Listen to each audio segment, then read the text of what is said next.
Hello everyone.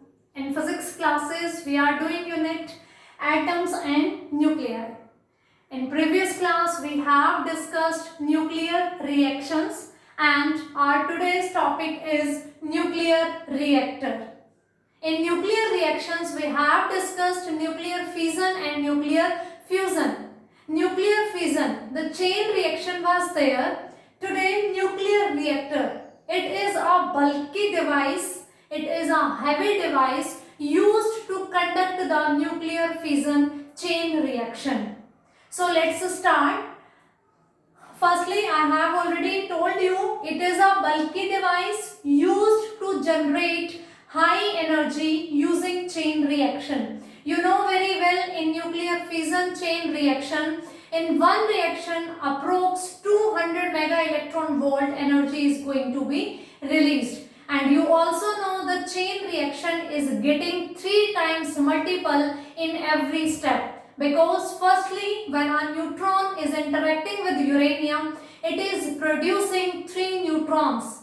These 3 neutrons are further interacting with 3 more uranium atoms and again 9 neutrons we are receiving. In each term we are getting krypton and barium as well and the energy also. So, recapitulating all these terms, I am going to start nuclear reactor. In this, firstly we are going to discuss the design of nuclear reactor or we can say construction of the nuclear reactor. Almost points I have mentioned through the diagram. The same thing you all are supposed to do in the exams. So get better marks. You need to represent your diagram systematically. Each and everything you need to mention. Okay, let's start. This is the main part where these dark lines, I have mentioned these as fuel rods. Fuel, who is going to perform the role of fuel in the nuclear reaction, nuclear fission reaction? That is uranium. So uranium is the fuel here. So these rods are of the uranium. Here already a stray of neutrons is present inside it. Few rods, these are known as control rods. The main aim of these rods is to capture slow neutrons. And these rods are of the boron and cadmium. These are control rods.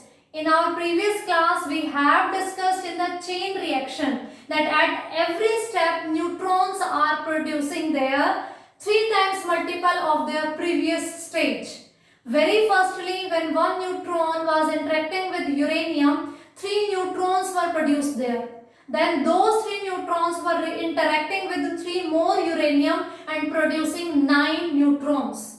So these neutrons are going on multiple of 3 times again and again. So this reaction is going to be uncontrolled. To control this reaction, we need to absorb few of the neutrons. So these are the control rods which is going to control this chain reaction. They are going to absorb the neutrons. So these are the cadmium and boron rods and these are the fuel rods. This dotted part, this is representing the moderator. In our previous class, we have discussed that fast moving neutrons are going to fissionate the uranium-238. But to start the nuclear fission reaction of uranium-235 isotope, we need slow moving neutrons. So we are having fast neutrons. To make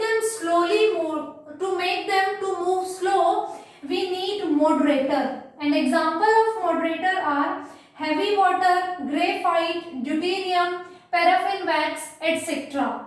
And out of these, heavy water is the best one. What is heavy water? Normal water, you know, we are writing it by H2O.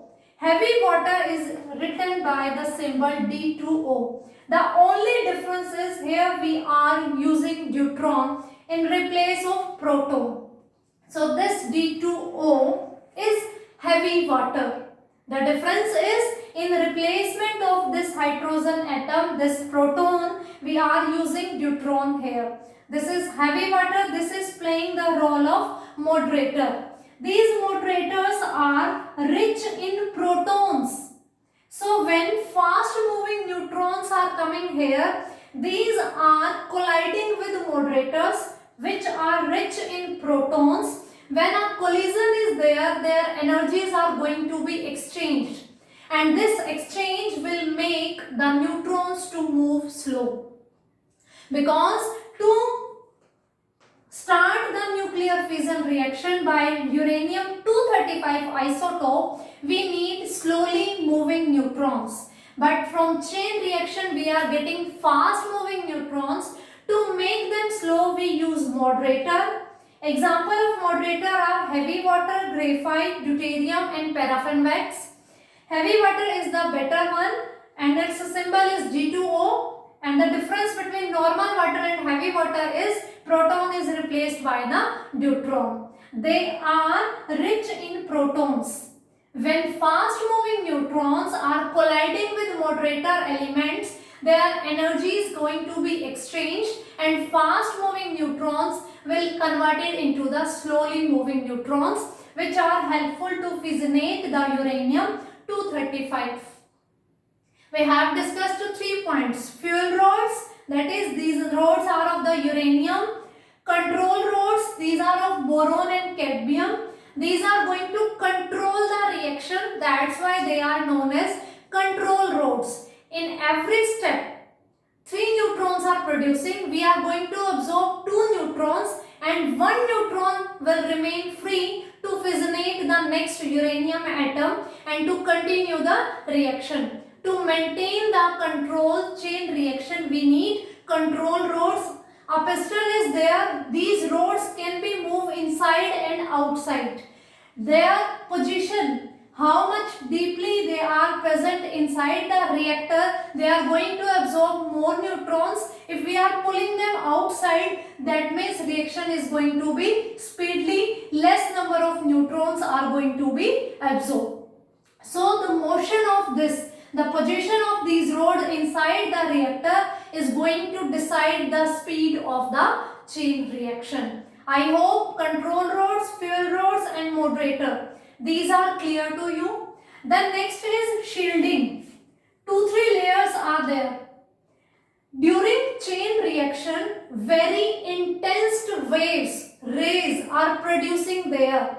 So to protect the workers which are doing their job near this reactor, to save them, to secure them, we are providing the shielding. This is 2 to 2.5 meter thick concrete wall around this, so that those harmful intense rays can be absorbed by it. No leakage should be there. It is going to be for the safety factors of that laboratory, of that factory where this power plant is placed. So next, we know every time it is producing a large amount of energy, this energy is also in the form of heat. So this heat, to control this heating effect, we are using coolants, and the examples are normal water, heavy water and liquid sodium. If this heating effect is at the normal temperatures, means temperature is not very much high, then normal water and heavy water are going to be used as coolants. But if the temperature is very high, then we are going to use liquid sodium as coolant.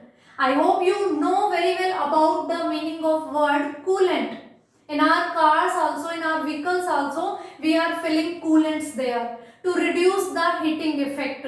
So here also in reactor, so much amount of energy is releasing. To minimize its heating effect, we are using coolant. At ordinary temperatures, we are going to use normal water and heavy water, and if temperature is very high, then we are going to use liquid sodium as a coolant. So this heat which is producing, which we are getting through this reactor, is going to be transferred into a heat exchanger. Here we have filled the liquid, means water is there. This heat is coming here. This water is going to be boiled up. We are getting heat, we are getting steams from it, and these superheated steam are going to be going to the steam turbine. This steam turbine is used to connect with electric generator. From there we can produce the electricity. So the energy which is produced by this reactor is going to be used practically to produce the electricity. I am repeating, this reactor is producing the large amount of energy. Its heating effect is also there. To minimize this heating effect, we are using coolants, and this heat is transferred into the heat exchanger where we have filled the water.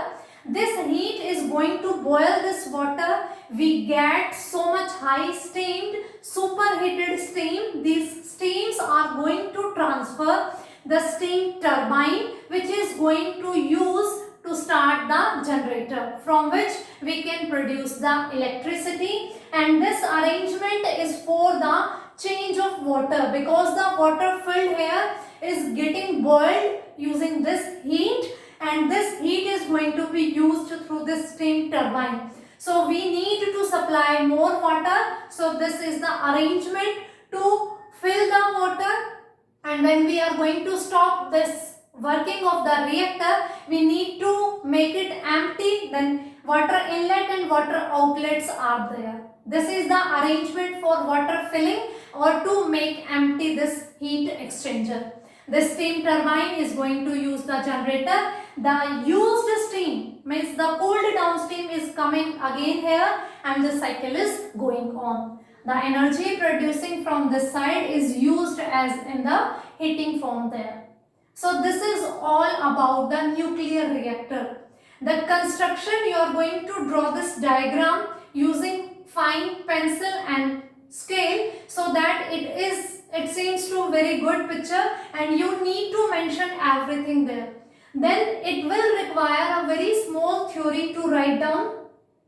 Yes, you can start from the definition of nuclear reactor. It is a heavy device used to conduct the controlled chain reaction inside it. If we are going to pull out these rods, then this reaction is going to be obviously uncontrolled. If we are not absorbing any neutron, they are multiplying on every stage. So it is going to be uncontrolled. Other than these control rods, we also have safety rods. If sometimes we cannot judge anything, maybe any mishappening is there, it is going to be uncontrolled, those safety rods are going to be inserted inside to immediately stop the reaction. For safety purposes, those safety rods are going to be used, and this heat is going to use to produce the electricity. In working, you are going to start from here. These stray neutrons are coming, they are striking, they are interacting with the fuel rods of uranium. Few neutrons are getting absorbed and few neutrons striking with the moderator. Their speed is going to be slowed down. They are going to interacting with further uranium, and reaction is going on. We are getting energy, and this energy is going to be used, which we have already discussed. So this was all about the nuclear reactor. These points: control rods, moderator, fuel rods, shielding. Shielding is very important. It is used for the safety factors. The workers which are doing their job near about this reactor, for their security purpose, for their safety purpose, we need to make 2 to 2.5 meter thick concrete walls around it, and a steel chamber is also going to be used there. So this was all about the construction and working of the nuclear reactor. Now these names. These are the nuclear reactors of India which are helping us in nuclear researches, and their names are Apsara, Zarlina, CIR, Dhruva and Purnima. These are nuclear reactors which are helping us in nuclear researches. Their names are Apsara, Zarlina, Siaya, Dhruva and Purnima. In India, there are 4 nuclear power plants are there. One is in Maharashtra, one is in UP, one is in Rajasthan and the fourth one is in the Tamil Nadu. I am repeating, in India there are 4 nuclear power plants. They are in Maharashtra, Tamil Nadu, UP and Rajasthan. And these are the nuclear reactors of India: Apsara, Zarlina, Siaya, Dhruva and Purnima. Now, to finish this, I am going to the uses of this nuclear reactor. Uses of this nuclear reactor. First of all, this is a power generation. It is a source of big amount of energy which is going to produce the power, which is going to produce the electricity. It is also producing the beam of fast moving neutrons. You know, in the chain reaction, every time fast moving neutrons are producing. If we are making a fine beam of those neutrons, that fine beam of fast moving neutrons is very helpful in nuclear physics. In nuclear researches, it is going to be very helpful.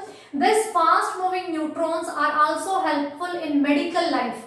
They are used for the treatment of cancer. So, 2 uses are there. They are generating the power. They are giving us the fast moving neutrons which are going to be used in nuclear research and medical life. They are helpful in the treatment of cancer. And they are also producing the isotopes. It is also producing isotopes. The best example is plutonium. Its atomic mass number is 239 and its mass number is 239 and atomic number is 94, which is economically very better than that of uranium. This plutonium, which is also going to be produced like this, few isotopes are there, few more isotopes are there which we can get through this reactor. And the reaction is by the neutrons. When these neutrons are moving here and there, they are interacting with uranium. Sometimes it is not going to be exactly that fissioning reaction. Sometimes it is interacting with uranium and few reactions are there. Through those reactions we are getting few isotopes. So with the help of nuclear reactor we also get some isotopes. It is much economical than uranium. Its chemical properties are different than those of the uranium. So it can be easily separated from the uranium because everything is going to be occur inside here. So this can be easily separated from the uranium because its chemical properties are different than those of uranium. Nuclear reactors is giving us energy that is going to use in the purposes of submarines, in aircrafts, in ships. These are going to propellate them. Ships, submarines and aircraft. So these are the uses of nuclear reactor. Nuclear chain reaction, students, I am saying this.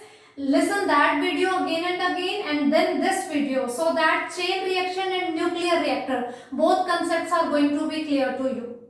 So for today this is sufficient. Thank you and have a nice day.